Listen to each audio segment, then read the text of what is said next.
ofrecerles el tema 5G y ciberseguridad, oportunidades y retos en un ecosistema seguro. A cargo de Beatriz Candano, directora de soluciones de seguridad de Ericsson para Latinoamérica y experta en ciberseguridad.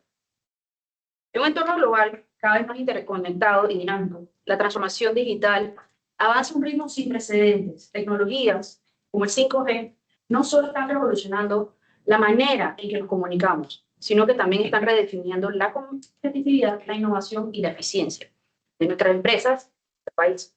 Sin embargo, estos avances traen consigo desafíos, particularmente en materias de ciberseguridad, que requieren atención estratégica y colaboración entre el sector público y el sector privado. Para nuestras empresas miembros, comprender las oportunidades y los riesgos asociados a estas tecnologías no solo es relevante, sino esencial para fortalecer sus operaciones, proteger los activos y garantizar la continuidad de los negocios en un entorno digital cada vez más complejo. La participación de Ericsson en este encuentro con AmCham y los medios de comunicación reafirma ese compromiso de la empresa con una digitalización segura, sostenible y centrada en la confianza. En un entorno donde la tecnología impulsa la competitividad y redefine la operación de múltiples sectores, la seguridad se consolida como un habilitador esencial para el crecimiento y proteger las redes, los datos y las operaciones que se torna de alta prioridad. Nos complace contar hoy con Beatriz, una experta en la materia, hemos estado hablando, así que muchísimas gracias, Beatriz. Beatriz es experimentada líder en seguridad, con más de 25 años en experiencia en ciberseguridad, gestión de riesgos y gobernanza, riesgo y cumplimiento. Actualmente se desempeña como directora de seguridad del cliente y cuenta con prestigiosas certificaciones, además de un máster en Derecho Informático.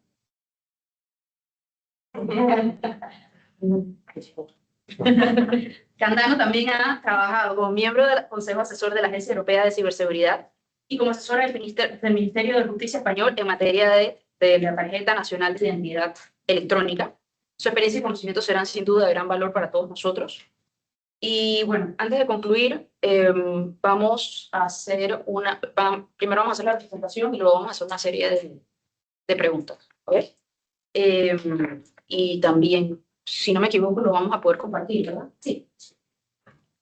Bienvenida, muchas gracias. Gracias por invitarme. La saco subir. Primero voy a darle paso a mi compañera Luisa. Solo le voy a robar a Beatriz 2 minutitos, simplemente para contarles, aquí no te tengo que contar a ti, pero contarles un poquito quién es Ericsson. Nosotros tradicionalmente somos una empresa B2B, así que no siempre, salvo que tengan más de cierta edad y hayan tenido un Sony Ericsson por ahí en algún punto, pero ya no hacemos teléfono. Es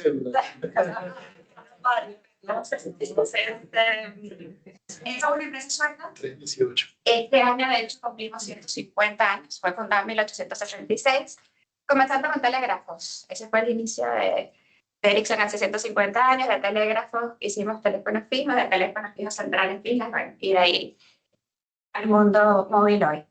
88.000 empleados, un presupuesto de más de $5 billones en R&D. Somos el contribuidor más alto de patentes, ¿no?, en el mundo de telecomunicaciones móviles.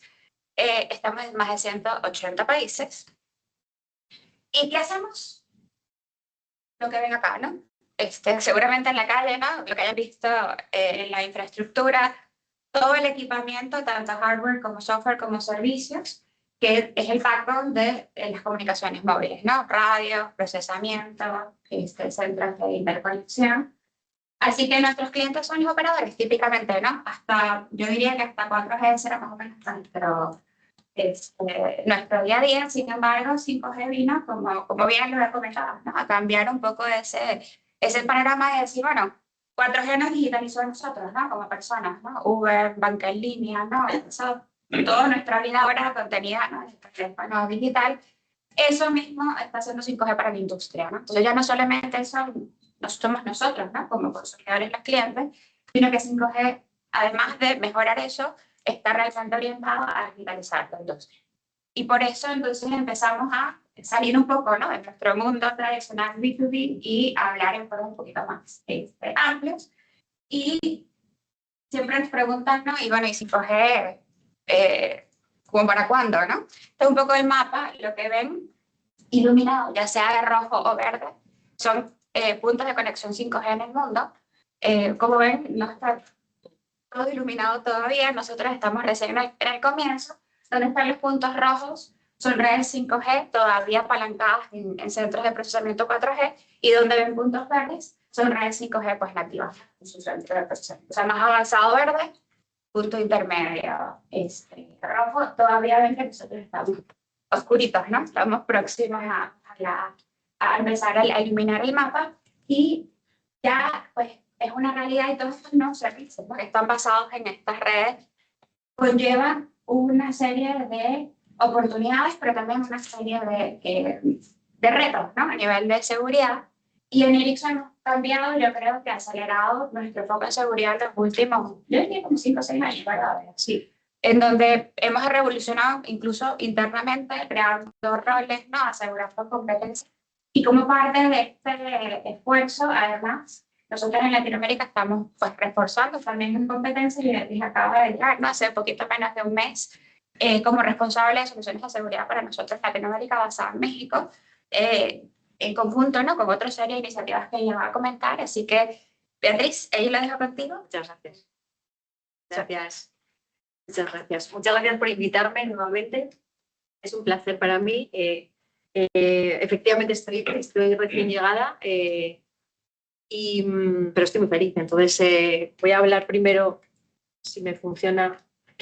Bueno, ya me habéis presentado muy bien, pero esta soy yo. Lo que Ericsson pensó para traerme aquí, como ven, yo soy profesional de la ciberseguridad toda mi vida. Estuve trabajando muchos años de consultora y de auditora. El ser auditora te da una perspectiva muy amplia de las diferentes maneras de aplicar la ciberseguridad. Ves empresas chiquitinas con muy poco presupuesto hacer las cosas muy bien, empresas muy grandes con mucho presupuesto y dar el dinero. Entonces, eso te sirve, pues te enriquece, ¿no? Y ves, te afina la mirada a la hora de identificar dónde puede estar un riesgo, ¿no? Mucho más rápido que de otra forma, ¿no? Ericsson decidió traerme, yo tenía este mismo rol en España y en Europa, y decidió traerme aquí, por una de las cosas, porque yo siempre he estado muy vinculada a la Agencia de Ciberseguridad Europea, se llama ENISA, es una agencia que depende de la Comisión Europea, y allí hemos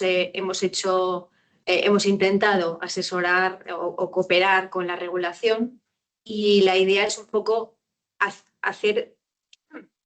traer esa experiencia a Latinoamérica, ya que ahora está la cosa aquí empezando no, pero hay que apostar muy fuerte por intentar traer los aciertos y sobre todo los errores, ¿no? Porque de los errores siempre es de lo que más aprendemos, ¿verdad? Pues es un poco eso. Entonces, ahora estoy, como decía Luisa, radicada en México, pero me voy a encargar de toda esta zona, y bueno, pues esto es un poco, son muchos años, cada vez más, pero bueno, eso es buena señal, ¿no?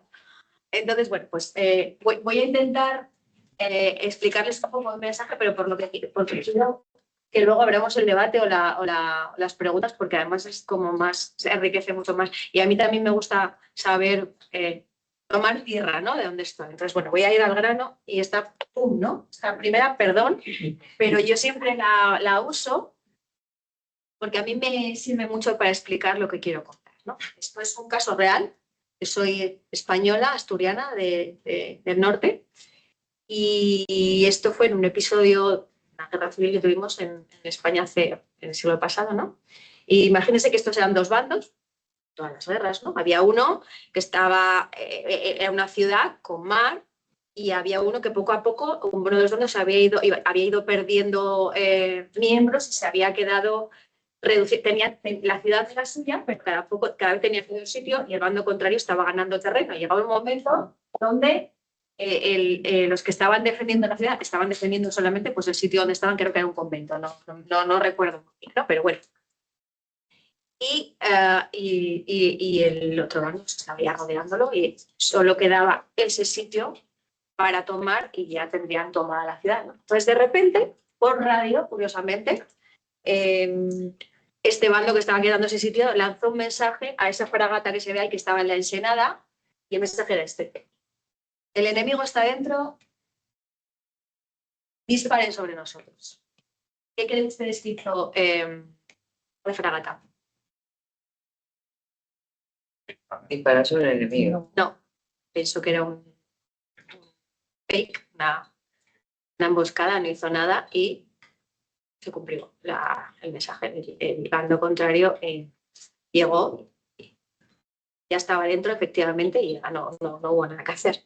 Pongo este ejemplo porque este es el escenario que no queremos que ocurra. Es decir, hay que hacer en telecomunicaciones, que son infraestructuras críticas, mucho trabajo de prevención y no solo técnico, ahora veremos, para intentar llegar a este que es el peor escenario posible. Hay que dejar de ser reactivos y empezar a ser preventivos, ¿no? Porque si no, puede pasar esto. Entonces, bueno, este es y además siempre es muy útil pues, porque luego hay términos que muchas veces dicen, no, es que la ciberseguridad es muy complicada. Muchas veces es sentido común, lo vamos a ver, ¿de acuerdo? Pues vamos a ver cuáles son los ciberriesgos que tenemos en esta zona, ¿vale? Primero, les quiero poner, este es el informe, saben que el World Economic Forum todos los años emite un informe de riesgos global que se hace un poco con un survey que hacen a nivel mundial en todos los organismos, todas las organizaciones que pertenecen al World Economic Forum, y entonces donde hacen un ranking de lo que cada país entiende que son los riesgos más importantes, ¿no? Este informe es público. Hay un informe de riesgos globales en general y un informe específico de ciberseguridad, y son públicos. Este es el informe general. Y si ustedes ven, en el número 6, es la parte que nos toca. La ciberseguridad siempre está en el top 10. Lleva 6, 7 años estando a veces más arriba, a veces más abajo. Varía en función de la situación económica. Es muy interesante porque este año, fíjense lo que es el número 1, la confrontación geopolítica. El número 2, la desinformación. O sea, nos suena mucho todo, ¿no? Todo lo que vemos. Y este año, debido a todo eso, la ciberseguridad está en el número 6. Pero siempre está ahí, siempre. Desde el número 3 hasta el número 2. Y este año, el matiz es que siempre aparecía el término ciberseguridad o cybersecurity. Y este año es cyber insecurity. Porque la ciberseguridad no es un riesgo, el riesgo es la ciberinseguridad, ¿verdad? Y tiene mucho que ver también con esa inseguridad, con la parte del sentido de protección que tenemos como ciudadanos. Si no tenemos ciberseguridad, probablemente sea porque algo de nuestro entorno, de nuestro way of life, puede estar viéndose comprometido. ¿Por qué? Porque las redes móviles o las redes de telecomunicaciones ya están siendo usadas como arma, ¿no? Para alterar de alguna forma la vida de un país. Hay muchos ejemplos y tampoco les voy a aburrir con ellos, pero sí que es verdad que es un tema muy candente. Vamos a ver aquí la parte geopolítica.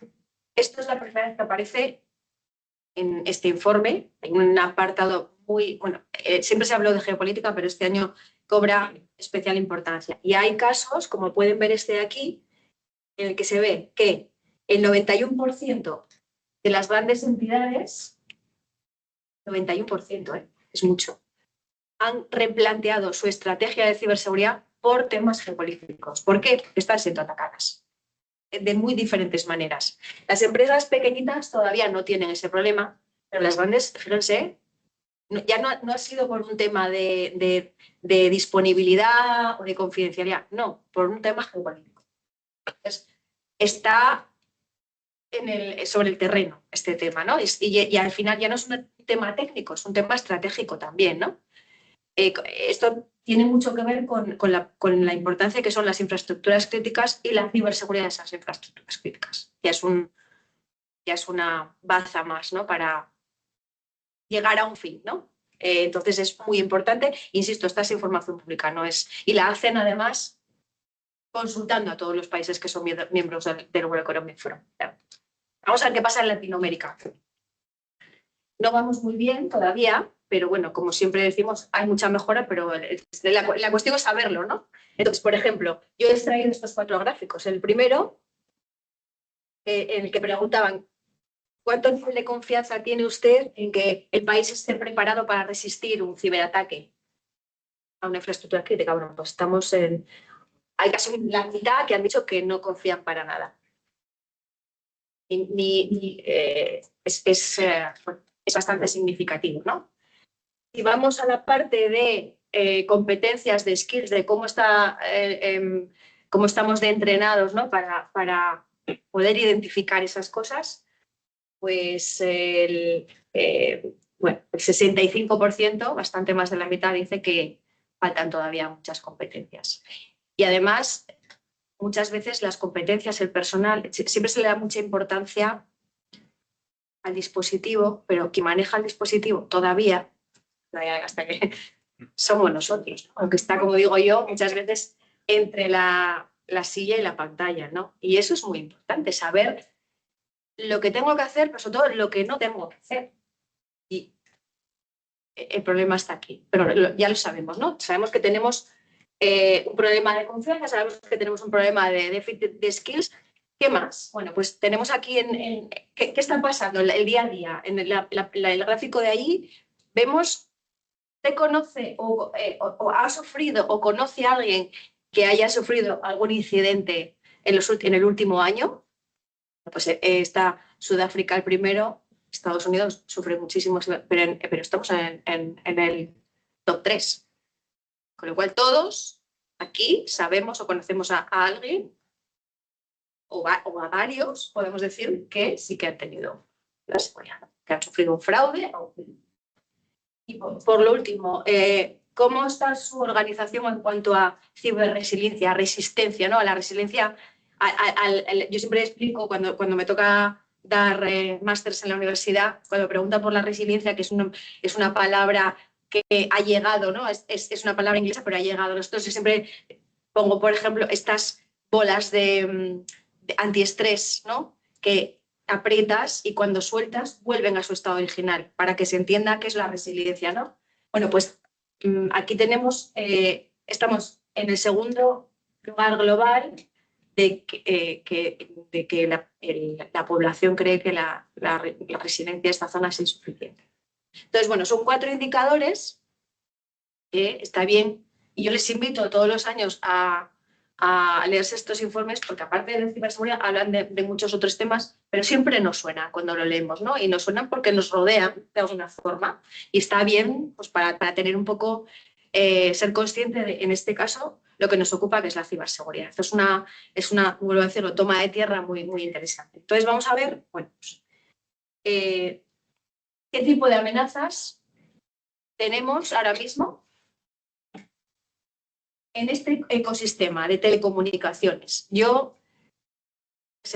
Son muchos años de profesión. Cuando yo empecé a trabajar, las redes de telecomunicaciones móviles eran poco más que súper seguras, porque eran redes estancas, no había, la tecnología era propietaria, los fabricantes fabricábamos el hardware y el software en un lenguaje y de un sistema, de una manera, con unas interconexiones que eran protocolos que el resto del mundo no entendía. Entonces, hay muchísimos profesionales que venimos del mundo IT, del mundo de las redes Ethernet, porque ahí era un entorno mucho más abierto y había mucho que hacer. Cuanto más abres la ventana o la puerta, pues más.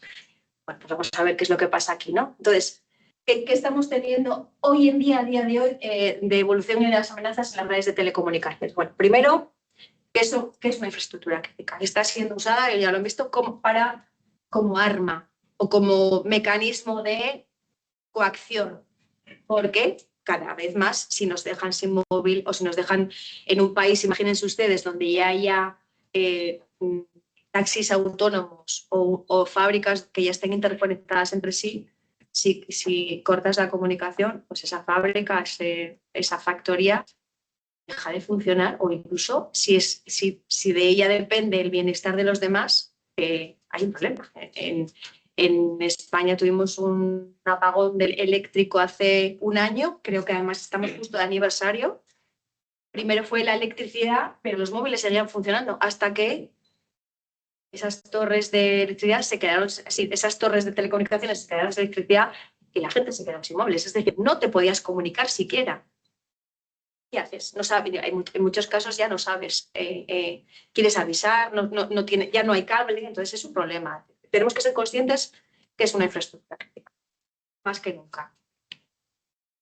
Que las amenazas están en constante evolución. Y esto pasa, seamos una red de telecomunicaciones, tengamos una red de lo que los malos están todo el rato investigando, son muy creativos, necesitan ir por delante de los que intentamos que no entren. Entonces, nunca hay una buena medida que digas, yo con esto ya la pongo, ya me quedo tranquilo y ya no tengo que hacer nada. No, hay que ser muy consciente de que esto es todos los días y con la inteligencia artificial, imagínense ustedes, muchísimo más. Entonces, esto tenemos que tenerlo muy en cuenta también, ¿no? También es verdad que hay cada vez aumento de requisitos normativos y es muy importante, porque lo estaba comentando antes en la entrevista, que seamos conscientes que los requisitos, tanto los fabricantes como los operadores de redes de telecomunicaciones, tenemos que tener en algo que es comunicación, que depende de que yo haga una llamada aquí o me comunico y llego a España esa comunicación pasa por muchos países, es muy importante que el Estado de Derecho, la regulación sea homogénea. Porque si cada país anda poniendo sus propios flavors, al final los que tenemos que dotar esos requisitos a los aparatos que vamos a poner a disposición de los operadores, no vamos a saber muy bien cuál es el mejor, cuál es el peor. Tenemos que bailar con todas las músicas y los operadores van a tardar más en invertir, van a tardar más en decidirse. Que es lo que ha pasado en Europa. Voy a esperar un poco hasta que se pongan de acuerdo porque cada país hizo un poco su manual, ¿no? Entonces es muy importante también tener esto en cuenta. El 5G está digitalizando la cámara, Luisa. Todas esas puertas y ventanas que abre muchísimos casos de uso de telemedicina, de temas relacionados con el espacio, con la nueva forma de comunicarse, zonas muy remotas que no podía llegar nada y ahora puede haber industria en zonas muy despobladas y muy desatendidas. Eso es muy importante para el desarrollo de un país. Todo eso está implicando ya y va a implicar muchos casos de uso, muchos los conocemos y muchísimos más que no se nos pasan por la cabeza y que llegarán. Y hay que tener en cuenta que cada caso de uso tiene unos requisitos de muchas cosas y de ciberseguridad también. Y hay que adaptarlo a la importancia o a lo que implica ese caso de uso, ¿no? Ya no solo un móvil, ya van a ser coches, van a ser cámaras, todo lo que nos rodea va a estar interconectado, interactuando entre sí, muchas veces sin alguien que esté haciendo una llamada, o pues, también tenemos que tener eso en cuenta, que es la exposición es tremenda. Y luego que el 5G, lo que les decía, las redes de telecomunicaciones, hasta el 3G, los responsables de seguridad en las empresas de telecomunicaciones vivían muy tranquilos, porque era con controlar el perímetro, era tecnología propietaria, nadie entendía ese idioma. Entonces, solo había que ocuparse de la seguridad de puertas para afuera, que no entraran. Llegó el 4G y el 4G implicó virtualización. Y la virtualización ya implica que metemos un componente de IT dentro de esas redes de telecomunicaciones. Entonces, la ventana se abrió un poco más y ya hubo que intentar entender los riesgos que implicaba esa virtualización para el mundo que hasta ahora estábamos cerrados. Y el 5G pues, se ha abierto efectivamente muchísimo las capacidades, ¿no? Y las oportunidades, pero también los riesgos. Entonces tenemos que tenerlo todos muy en cuenta. ¿Cuáles son las motivaciones que tienen los malos, ¿no? Para decidir, pues voy a ver, probar? Son fundamentalmente tres. Dinero, información y provocar una disrupción. Son estas tres, no hay más. Y curiosamente, con esta del medio, recopilando la suficientemente información, puedo conseguir las otras dos. Pero al final, todo se reduce a esto. Y por eso yo digo que muchas veces no es física cuántica, esto es sentido común. La información, al final, todo lo que hacemos todos los días, todos los rastros, cada vez nuestra vida es generar información y generamos esa información que es muy importante para quienes pretenden nuestra manera de vida. Es así. Y insisto, si yo tengo la suficiente información, puedo conseguir, puedo extorsionar, o puedo decir, bueno, pues ya tengo la suficiente información, hago así y dejo a todo un país sin. Entonces, es muy importante que tengamos todo esto en cuenta. Vamos a ver, nosotros todos los años hacemos un informe, nuestro centro de ciberinteligencia hace un informe de las principales amenazas que vemos, que son específicas de este sector, del sector telco, porque son un poquito diferentes. Por eso es muy importante también que siempre que hagamos estos trainings que veíamos que tenemos un poco de déficit de formación, ¿no? en profesionales de ciberseguridad, pensemos que hay que adaptar esa formación al entorno. No, para que se haga una idea, las medidas de seguridad, yo siempre digo, las medidas de seguridad son siempre las mismas. Son control de acceso, gestionar los logs, hacer copias de seguridad, el awareness de las personas. Lo que varía es el orden en el que tú las implantas. Entonces, el orden en una red telco no es el mismo que una red IT. ¿Por qué? Porque es una red son redes muy complejas, con muchas dependencias, necesitan una latencia muy importante. Y entonces, al final es importante saberlo también y que los profesionales que entrenemos en ciberseguridad, si vamos a llevarlos a un entorno de telecomunicaciones, a una red 5G, sepan cómo van las redes 5G, porque son muy diferentes a otro tipo de redes, ¿no? Entonces, ¿qué amenazas estamos viendo nosotros en estas redes? Bueno, esta es la más importante, que es la infiltración lenta, silenciosa, que es que los actores que más problemas están causando hoy en día en las redes de telecomunicaciones no tienen prisa. Lo que hacen es aprovechar una vulnerabilidad, la que sea, se infiltran dentro de las redes, no quieren llamar la atención, porque lo que quieren es ir moviéndose lentamente, ganando posiciones en la red. De esa manera van viendo lo que pasa dentro de la red, esa captura de información. Cuanto más información yo puedo capturar porque pase por mí, igual me puedo mover a esta capa de red que es más elevada, o al core de la red, que ahí sí que voy a tener mucha más información. Entonces lo que hacen es entrar y esperar y ir moviéndose poco a poco sin llamar la atención para ir recopilando toda esa información. Pues cuando oímos lo del enemigo está dentro, disparando nosotros, es que muchas de las amenazas que han escuchado seguramente en los medios que han pasado este año y han tenido muchos operadores, han empezado por esta. No es alguien que llegue y diga, voy directamente y sé dónde estás. No, porque necesita tener la información suficiente como para saber llegar a donde tiene que llegar, y en ese caso provocar una extorsión para pedir dinero, darle un botón y a pagar, pero necesitan moverse muy lentamente porque así no llaman la atención. Porque todos tenemos ya en muchas redes, en las redes de telecomunicaciones, ya mecanismos técnicos para identificar también este tipo de cosas. Entonces, son, digamos, atacantes muy pacientes. Típicamente, este mecanismo es el mecanismo geopolítico, es el de los países que que intentan usar este método como para conseguir su fin, vamos a decirlo así, ¿no? ¿De acuerdo? Luego tenemos esta, que también está siendo un problema y eso nos impacta a nosotros como proveedores, que es, si yo intento atacar a un operador y está bien protegido, pues voy a por sus proveedores, porque igual tengo la manera de entrar en la red sin yo no necesito. Claro.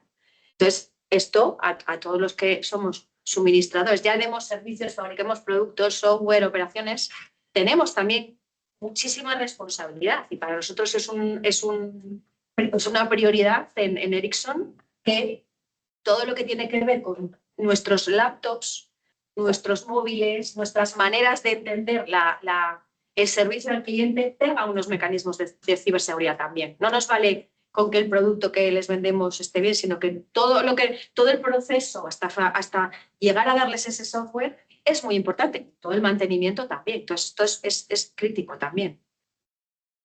Luego tenemos las herramientas legítimas, las Living of the Land, que son también son típicas de actores amenazantes avanzados. Digamos, no lo usa el típico chico joven que encuentra en el mercado negro que quiere hacer algún ciberataque y encuentra una herramienta que voy a probar a ver si tiro abajo la red de, no sé. Estas herramientas legítimas son lo que se dieron cuenta los atacantes desde hace algún tiempo, es que, claro, muchos de los malware que creaban para ir recopilando esta información, al final eran identificados también por las herramientas antivirus o anti-malware que tenían muchos operadores. Entonces dijeron, bueno, pues vamos a pensar otra cosa más inteligente, que es, vamos a usar herramientas legítimas que están en todos los sistemas, que son el PowerShell, hasta el Notepad, o sea, librerías, programas que están en los sistemas operativos y que ya se creen que son legítimos el sistema, con lo cual si hacen cualquier tipo de movimiento no se va a ver como ningún problema, y los usan como caballo de Troya. Insisto, para hacer para usar este tipo de amenazas como ariete, normalmente son actores sponsorizados por gobiernos, vamos a decirlo así, porque requieren también muchísimo expertise. No se encuentra fácilmente este tipo de training en el mercado de los hackers que está en la dark web, ¿no? Tienen que ser especialistas que sepan muchísimo de ciberseguridad y que sepan muchísimo de telecomunicaciones, las dos cosas. Tenemos un problema muy grande con las credenciales comprometidas o falsas. El tema de controlar quién entra en mi red, si es él quien dice ser, si se comparten credenciales, es un verdadero problema y tenemos que tenerlo muy en cuenta también. Es un verdadero problema en la red de telecomunicaciones y en todo lo demás. Entonces, lleva siendo un problema ya hace mucho tiempo. Los bloques de acceso inicial, estos son, pues imagínense, alguien que tiene estas credenciales comprometidas, que además es una actividad muy rentable, y dice, oye, ¿yo para qué voy a hacerlo yo y que me pillen si hay un mercado negro en donde yo pongo esta credencial, que igual es una contraseña de administrador, una credencial de administrador muy potente, lo vendo bien y que si alguien hace el ataque, la justicia va a ir por él, va a ir por mí. A mí cuando llegue, pues igual ya no estoy. Bueno, pues el último año nosotros identificamos, en 2024, este año no tengo la estadística, pero en 2024, hace 2, que se vendieron en las redes, en las web y todo esto, 4.000 credenciales de root legítimas que estaban activas en el mercado negro. Pues este año seguramente habrán sido mucho más porque todas estaban allí y han funcionado. Entonces, imagínense ustedes el mercado. Y luego que tenemos que tener en cuenta que claro, toda esta superficie que cada vez controlamos menos en la red de telecomunicaciones, pues está diciendo, bueno, ya a los malos, algún sitio encontraré para entrar, ¿no? ¿Cuál es la solución de Ericsson? Son estas 3 palabras, pues es el acrónimo de Zero Trust Architecture. ¿En qué consiste? Es bastante simple, parece. No nos podemos fiar de nada. Tenemos que pensar, el enemigo está dentro, disparen sobre nosotros, pero no disparen sobre nosotros, pero tenemos que pensar que dentro de las redes de telecomunicaciones ya puede estar un atacante que usa alguno de los mecanismos que hemos visto ahí. Entonces siempre tenemos que pensar que hay una brecha, que tenemos nunca que confiar, está dentro de mi red, en el mundo de las telecomunicaciones, estoy diciendo, es como que veníamos de ahí, pero ya no podemos seguir en esa posición, porque son redes, son infraestructuras críticas, son muy golosas y en muchos casos quien pretende tirarlas abajo tiene toda la paciencia y todos los medios del mundo. El Zero Trust tiene 3 principios básicos, que son muy sencillos.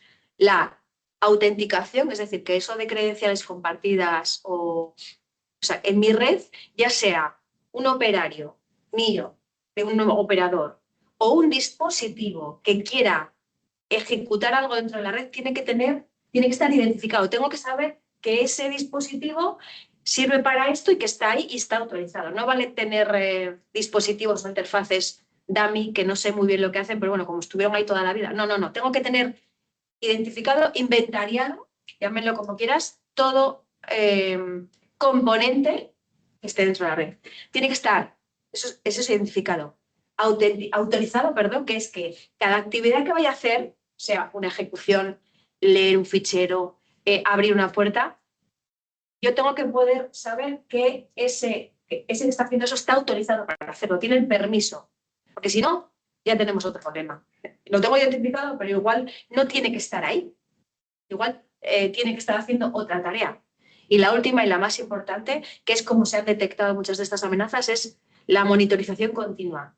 Las redes de telecomunicaciones tienen que estar permanentemente monitorizadas. Tengo que estar constantemente detectando qué es lo que hacen, porque puede ser, y muchos de los ataques los de las credenciales, no miento, los de las herramientas legítimas, el caballo de Troya, se han detectado porque era un componente legítimo de un sistema operativo, pero estaba haciendo cosas raras.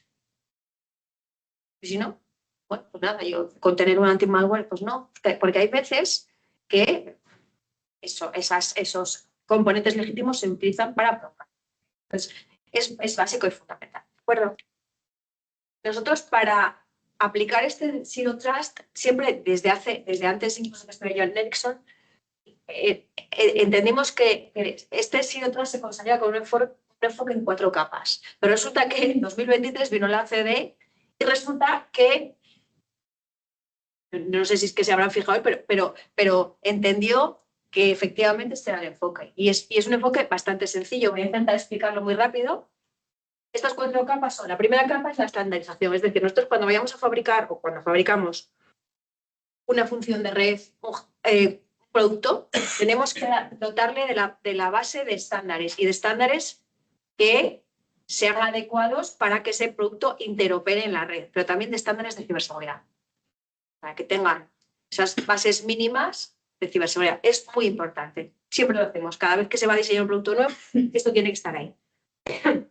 Luego, una vez que tenemos esos estándares, nos ponemos a trabajar, a desarrollar, ¿no? Bueno, pues todo el proceso de desarrollo, ya sea un software o hardware, tiene que tener unas medidas de seguridad. Esas personas, esos desarrolladores, los que van a diseñarlo, tienen que saber que no pueden meter puertas traseras escondidas en el código, tienen que seguir unos mecanismos de desarrollo seguro, y esto se hace durante la capa de desarrollo.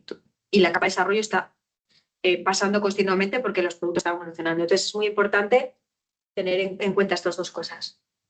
Típicamente, esta y esta están en nuestro tejado. Son responsabilidades de nuestros fabricantes. Y luego hay otras 2 que son características de las redes de telecomunicaciones, que son el despliegue y las operaciones.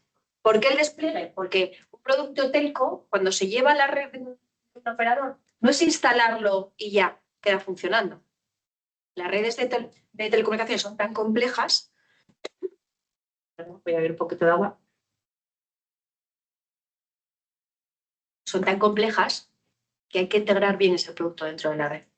Hay que cerrar puertos, hay que integrarlo con los mecanismos de autenticación, hay que verificar que los certificados que tienen estén actualizados. Hay que hacer muchas tareas que las tiene que hacer alguien. Y nosotros aquí insistimos, en esta capa de aquí insistimos mucho. Muchas veces los fabricantes como Ericsson, hay un operador que decide que nosotros lo hagamos por expertise, porque es un producto nuevo, por lo que sea, y lo hacemos nosotros. Pero si no lo vamos a hacer nosotros les insistimos mucho en que tienen que hacerlo ellos, pero tienen que hacerlo. Porque por aquí, por un puerto abierto, por una password que está por defecto, es por donde aprovechan y entran muchas veces estos actores. Entonces, esta capa es muy importante y muchas veces se desatiende, ¿no? Y luego, el día a día, las operaciones. Yo tengo que estar monitorizando lo que veamos constantemente, tengo que estar sabiendo que es una tarea tediosa. Hay veces que se automatiza y hay herramientas para automatizarlo. Y hay veces que algunos operadores nos encargan a nosotros que operemos la red, pero hay que hacerlo. Alguien tiene que hacerlo. Lo que hace Ericsson es que para estas 2 capas todos los productos tienen, igual que hay un manual para todos los productos donde se explica cómo se ejecuta, cómo se integra, hay guías de seguridad que explican cómo hacer estas 2 cosas, pero insistimos mucho, somos un poco... Bueno, es parte de mi trabajo, ¿no? Por favor, que esto no se descuide. están los operadores y a veces lo podemos hacer nosotros, pero que no se descuide. Y además que es un tema de responsabilidad compartida. De nada sirve que yo enfoque toda mi energía en esto si luego eso se desatiende porque me van a entrar por ahí. Al final se cuelan dentro de la red, no se cuelan por un lado, pero se van a colar por otro. Entonces, y estas son las últimas slides, desde el punto de vista de Ericsson, hay 3 pilares, o nosotros entendemos que hay 3 pilares para que nosotros podamos entender que es un trusted vendor, ¿no? Que es lo que nosotros intentamos aplicar todos los días y en todas las redes donde estamos. Y son estas 3. Son los 3 pilares, o las 3 Ps, ¿no?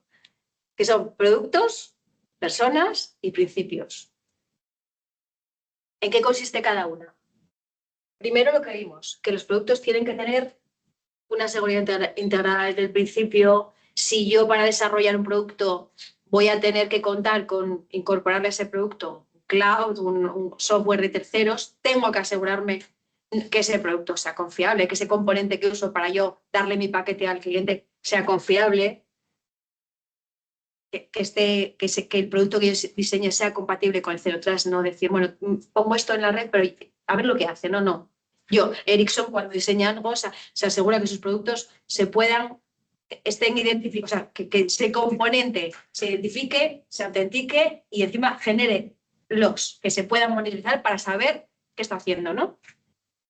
Y luego, toda la cadena de fabricación de hardware y software es muy importante.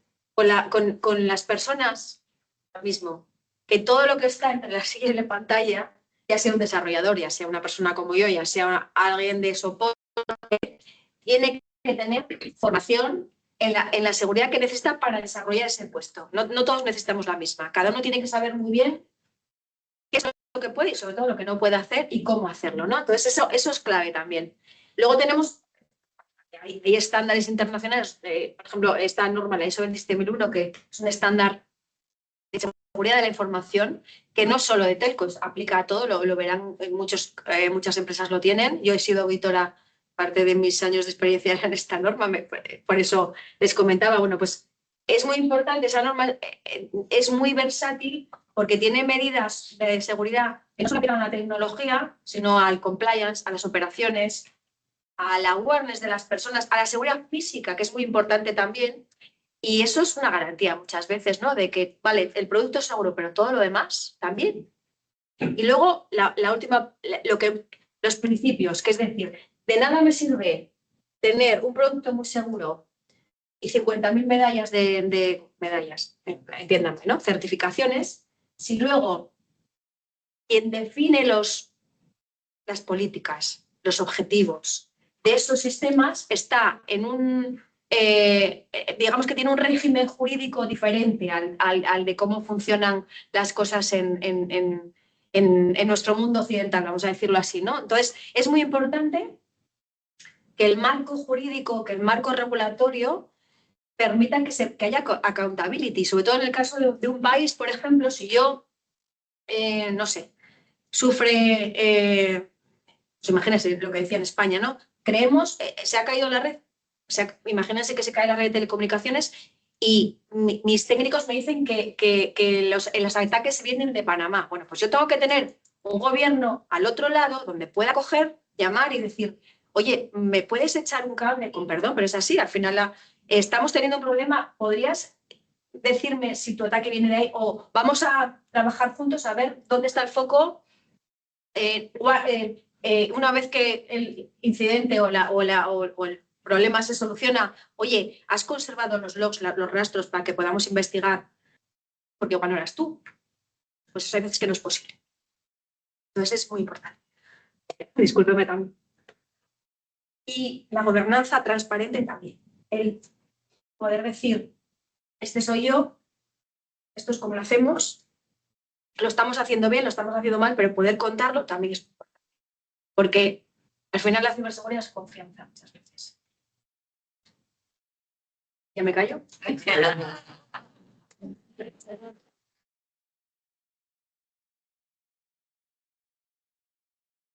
¿No? Vamos a abrir una sesión de preguntas. En unos minutos, no sé quién acá, David. ¿Qué tal, David Arcia? Un placer. Todavía no tengo todas tus certificaciones, pero compartimos algunas. Soy CISA y auditor líder ISO 27001 también. Sí, pues, Y actualmente sirvo como presidente del capítulo ISACA en Panamá. Una de las cosas, de las misiones que nosotros tenemos, pues, y creo que debes con todo el CISA, el CISEM, el CIRIS, conoces mucho ISACA. Una de las cosas que creo que queremos lograr es comunicar la importancia de la ciberseguridad en las empresas, ¿no? Entonces, creo que mi pregunta va alineada es ¿cómo podríamos llevar ese mensaje de ciberseguridad por diseño en las diferentes empresas? Y yo a veces pongo un ejemplo como que nadie pone una tienda sin poner cámaras de seguridad. A nadie se le ocurre, ¿verdad? O sea, eso es por diseño, que si yo voy a abrir una tienda voy a poner cámaras de seguridad. Pero si alguien tiene una firma de abogados o alguien tiene un software as a service, a veces piensa dos veces, ¿será que necesito tener medidas de ciberseguridad? Porque ¿quién me va a atacar a mí? Entonces, creo que escuchar un poquito de lo que tú piensas acerca de cómo logramos comunicar la importancia de, hey, cuando estoy creando algo o cuando estoy operando algo, la ciberseguridad tiene que ser un layer básico en esa estructura. Pues es una pregunta muy buena y parte de mi trabajo es ese, ¿no? El explicar, por lo que estoy haciendo hoy con vosotros, ¿no?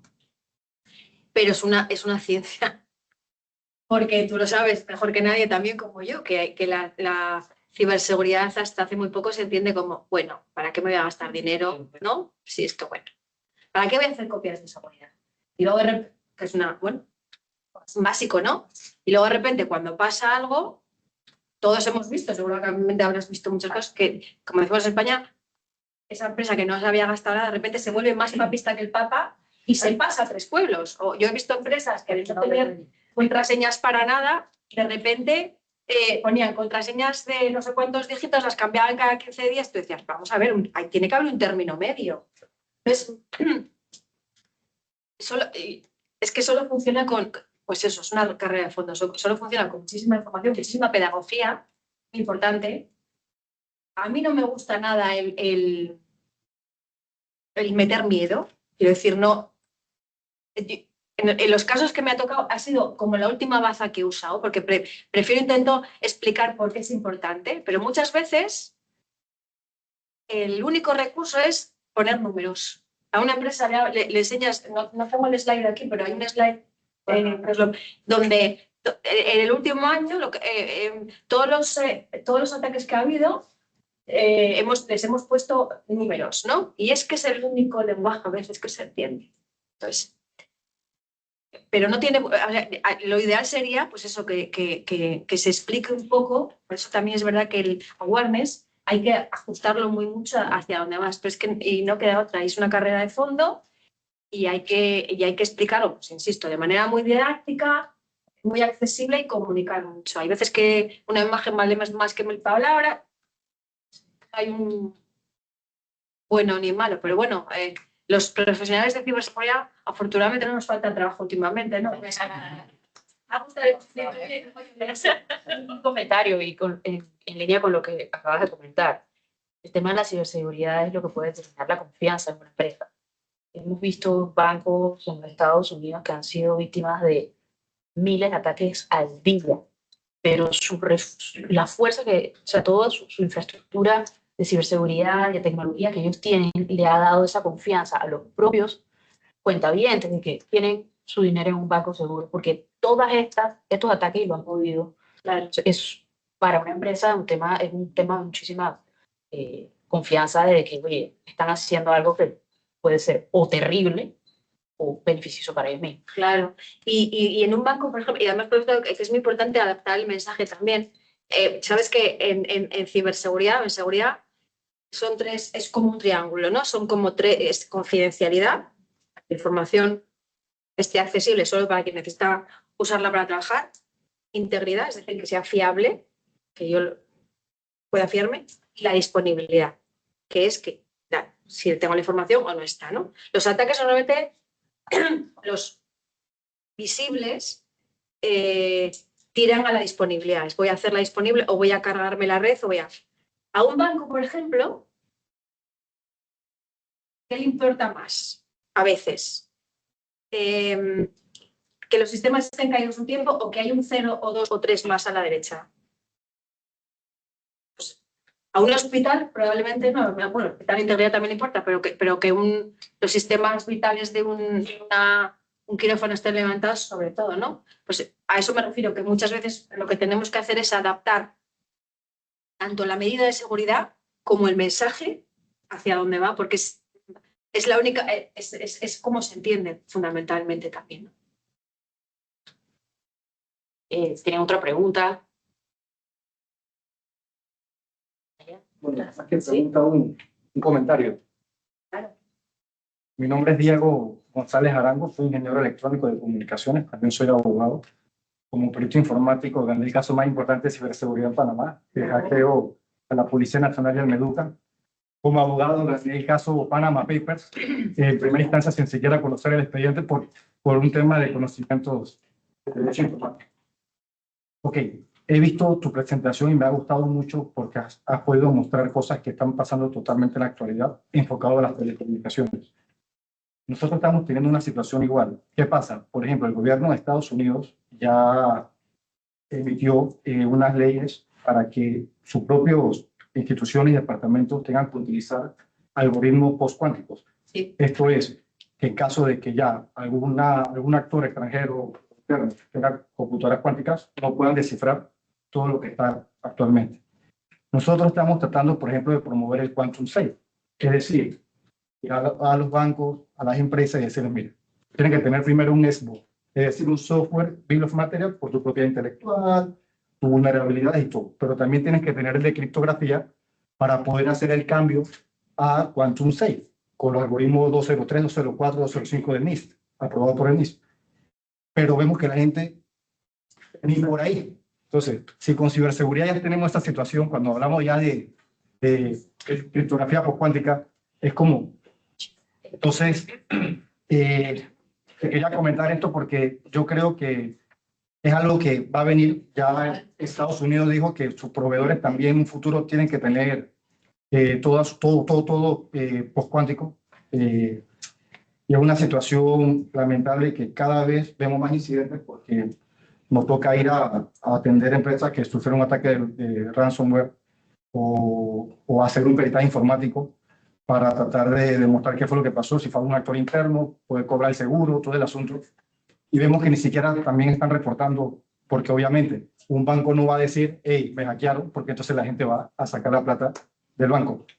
Entonces, te quería comentar esto porque creo que aparte de ciberseguridad como lo vemos, cada vez están viniendo nuevas tecnologías que hay que agrupar y de alguna manera esto va a afectarnos a todos porque digo, inteligencia artificial, hay muchas cosas ahora que nuevos actores y yo creo que, bueno, tratar de explicar esto de una manera tan entendible para todas las personas que somos o no somos de tecnología, creo que es lo mejor porque crea la concientización que mencionaste hace un rato.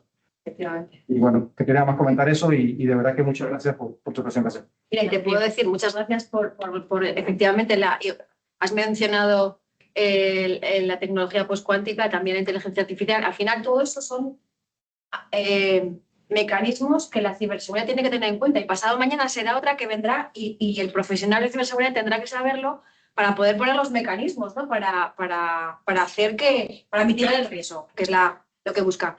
En el caso de las empresas de telecomunicaciones de móviles, pues tú sabes que está la GSMA, que es como el consorcio que aúna operadores y fabricantes, que es el que crea los estándares que luego sirven para que todas las comunicaciones sean homogéneas, ¿no? Y hay la GSMA tiene, y el 3GPP, que son estos dos consorcios, tienen grupos de trabajo que ya en esas ISCAs, que es el estándar de ciberseguridad solo de telco, empezaron a trabajar ya hace cuando el 5G era una entelequia todavía, porque se dijo, va a tener tanta potencia el nivel de digitalización que va a suponer que tenemos que tiene que tener un componente muy importante de ciberseguridad, que lo tienes, es un estándar que todos los fabricantes aplicamos porque es el que está hecho ad hoc para las redes que hacemos. Ahora mismo el 6G es inteligencia artificial fundamentalmente y cuánto. Entonces, ya hay grupos de trabajo que están trabajando, discutiendo cómo van a ser las medidas de seguridad para poder, los mecanismos de cifrado para poder resistir un ataque postcuántico. Existe. Entonces, te invito a que participes porque, vamos, cuantos más, quiero decir, es muy, sí, por favor. De hecho, te quería también comentar sobre eso. Bueno, soy el líder de OWASP Panamá y cada vez que hay eventos internacionales de ciberseguridad, los más grandes, yo trato de llevar gente de Panamá para que exponga, para poder que se hagan famosos, porque en Panamá la gente no, como somos muy chiquitos, siempre todos los hackers famosos de, por ejemplo, de Iberoamérica son Brasil, México, Argentina, bueno, Colombia, España, por ejemplo, y República Dominicana. Entonces, y Panamá. Entonces, ¿qué pasa? También vemos que en Panamá hay buenos talentos, pero no salen. Entonces, si ustedes nos abren ese espacio para poder entrar en capacitaciones de área de las telecomunicaciones, yo creo que sería genial, porque aquí hay talento, solo que no se van a conocer. Entonces, una de mis funciones es llevarme gente a presentaciones internacionales famosas para que los conozcan y de esa manera también puedan entrar al mundo del comercio y la industria, ¿no? Como expertos. Así que te lo agradeceré un montón. Y aparte que, bueno, después te... Me parece fantástico porque es muy importante. Hay mucha desinformación, hay mucho desconocimiento. Ahorita que acaban de decir 6G, ¿cuándo? ¿Cómo asustar? No, más que nada por el tema de la agentic AI. O sea, hasta dónde puede llegar toda la automatización, todo lo que uno puede, todo lo que se puede hacer con la inteligencia artificial y luego eso no es la persona que está sentada. Pero la persona que está sentada es la que tiene que anticiparse y decir, voy a prevenir, esto va a llegar, entonces tengo que pensar en cómo le voy a poner las cosas difíciles a lo que sea que quiera atacarme, ¿no? Ordenado siempre por algo que hay detrás, pero... Aquí hay una pregunta, Eda, y luego terminamos que ya, para respetar el tiempo de todo el mundo. Mi nombre es Madeline Chinea, estoy liderando el chair de innovación de la Cámara. Veo una súper oportunidad. Tenemos un mercado panameño que el 95% de las empresas tienen menos de 20 empleados. Sí. La gente necesita mucha ayuda. Tenemos una estructura obviamente gubernamental, institucional, pero el grosso está ahí. Entonces, la Cámara puede ser una vía para brindar conocimiento y estructura a esa comunidad, ya sea a nivel de todos los espacios, para que todos podamos entender o estar al mismo nivel en términos de conocimiento y entendimiento del problema a nivel global, cómo nos impacta en la región y cómo podemos hacer en nuestro país, coincido contigo. Entonces, creo que hay muchas empresas globales que hoy tenemos una estructura de entrenamiento y conocimiento constante. Yo recuerdo que hace, no vamos a tirar las células, pero hace unos años atrás, yo no recuerdo en mi carrera haber hecho cursos o entrenamientos de ciberseguridad, de ransomware, de ransomware. Y hoy los hago mensuales. Empezamos haciéndolos trimestrales, hace unos años, ¿no? Entonces, ¿qué pasa? Cuando uno hace los entrenamientos, se da cuenta de lo que comentabas, y tiene que ver mucho con que nosotros las personas despertemos en el entendimiento del riesgo en esta nueva era. Porque nosotros no estamos acostumbrados a que nos pasen esas cosas, a que nos hagan una llamada simulando que son nuestra familia, a que nos escriban un mail y nos digan que tenemos que llenar una encuesta y uno corporativamente va a ir a meter Entonces, si no hay una estructura de conocimiento que podamos compartir, al menos para establecer un baseline, es muy difícil para empresas pequeñas, incluso para medianas empresas, empresas familiares que están implementando su gobierno corporativo, que puedan ponerse al día. Muy difícil. Imagínense que ellos tengan que crear los cursos, imagínense que ellos tengan que crear contenidos. Lo otro es, existe una red de empresas ya ofreciendo servicios que cuentan con estos protocolos y nos pueden ayudar. Entonces, ¿cómo yo puedo elegir con quién puedo trabajar mi desarrollo de mi infraestructura, sobre qué me puedo montar para crear esas capas seguras o en lo posible anticiparme a este tipo de situación? Bueno, ya Mariela va a tener que poner esa cosa del derecho a autor, la voz, la figura. Parte de mi experiencia es derecho de autor, de propiedad intelectual y todo. Protección de datos. Derecho de imagen. Eso. Vamos a ponernos por ahí. Yo escribí sobre eso. ahí está. Entonces, el tema es anticiparse, pero creo que la Cámara al final, con las personas que estamos acá, que algunos tenemos diferentes sabores en esto, gente muy experimentada, gente apasionada, que busca que el país tenga la oportunidad. Creo que ese podría ser el legado de la Cámara, ¿no? Empezar a construir esa base de tips, de herramientas, algo desde lo más elemental. Yo quiero abrir mi empresa hoy, ¿qué yo debo considerar? ¿O qué me recomiendas? ¿Y qué debo hacer con esos usuarios que estoy trayendo, esas personas que van a ser parte de mi empresa? ¿Qué elementos de entendimiento deben tener? Porque esto está en las redes, eso está a la mano. Así que la verdad que me parece más bien una gran... Sí, y para complementar, a veces tenemos en nuestras empresas o nuestros familiares, sobre todo los más mayorcitos, ellos quieren aprender tecnología, pero ponen el botón, se les va un cero. Por lo menos a mi abuela tenemos que estar todos los días con el teléfono a ver qué compró en Amazon, porque no sabemos qué apretó. Control de calor, que se llama, ¿no? Y bueno, también que yo por lo menos soy muy consciente y hasta yo caigo, he caído, me llamaron de un banco panameño con número de teléfono panameño, ¿no? Que hablo no sé qué con... Y cuando la tipa se le sale un acento de otro lado, yo me preguntan, ¿cuál es mi número de cédula? Exacto. ¿Cuál es mi segundo nombre? Ahí una vez llamo al banco y digo, "Vea". Y también mucha gente no hace la tarea de poner la denuncia, de ir a los tribunales. Yo sí lo hago. Yo he metido preso a 3 personas. Pero hay donde aplica Zero Trust en nuestra vida también. No solo en la arquitectura, sino también, o sea, dudar de quién te llama y hacer esa autenticación. Muchas personas no van hasta. Ay, me da pereza poner la denuncia. Está el sistema penal acusatorio de la fiscalía. Qué pereza, pero no funciona, no hay números, no hay estadísticas, no ha pasado nada. Bueno, primero, agradecerte, la verdad que estuvo muy buena la presentación. Tenía un comentario sobre una de las Filipinas, que me llamó la atención. En todas las estadísticas sale que Latinoamérica está the worst of the world, pero los demás regiones del mundo no es que también, o sea, es un tema mundialmente importante, pero me llamó la atención, creo que salían todas las 4, que en el Middle East estaban confiados en que el gobierno sí tenía la capacidad, Middle East y África, o sea, que esa confianza esté tan elevada, me llamó la atención. Ese era un comentario que quería hacer. Segundo, que coincido que efectivamente aquí en Panamá existen muchas empresas pequeñas, existen empresas medianas, empresas grandes también. Los bancos están muy preparados porque obviamente es su día a día y uno recibe a cada rato todos estos tips de lo que tienes que hacer y bueno, en mi casa gente cercana y no tan cercana han recibido situaciones que les han pasado porque no están en no están en esa conciencia todavía muchas veces, quizás en los jóvenes y en los más adultos, pero inclusive en las empresas yo conozco casos importantes que ha pasado y pues sí, vamos a tomar medidas, traen a los expertos, y 5 meses después nos volvieron a atacar. O sea, ¿cómo?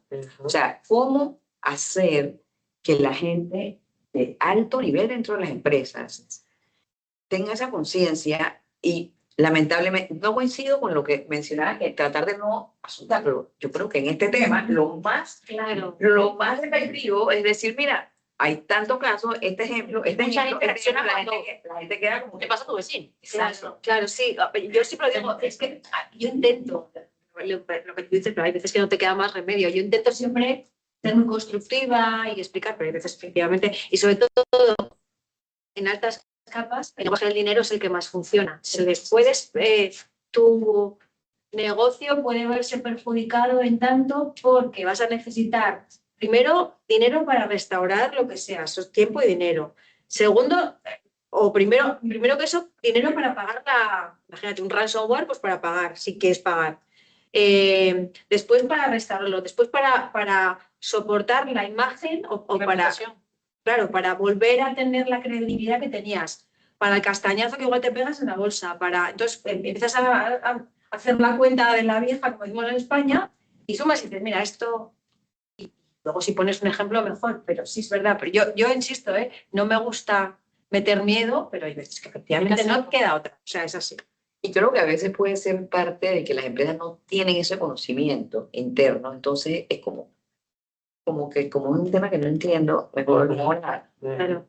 Espero que me caiga y después veo. Y aún así, fíjate, la regulación en Europa, la de ciberseguridad, la de protección de datos primero y ahora la de ciberseguridad, las sanciones para que los directivos C-level se dieran cuenta son porcentajes bastante considerables de la facturación, no de los beneficios, que bueno, se pueden, de la facturación. Diciendo, a ver si así, no una cantidad pequeña, sino que se ajuste la sanción a tu tamaño. Si tienes una facturación en pues el 4% o hasta el 10%.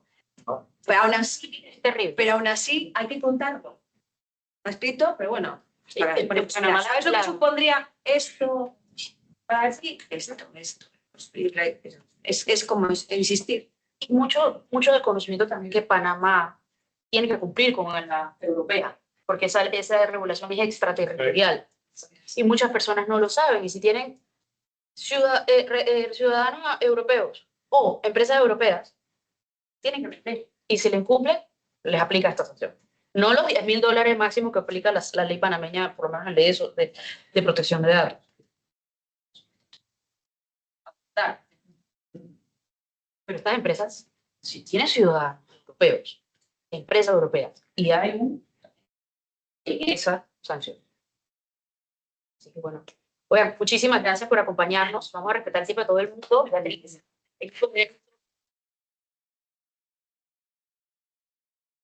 se va a compartir en YouTube.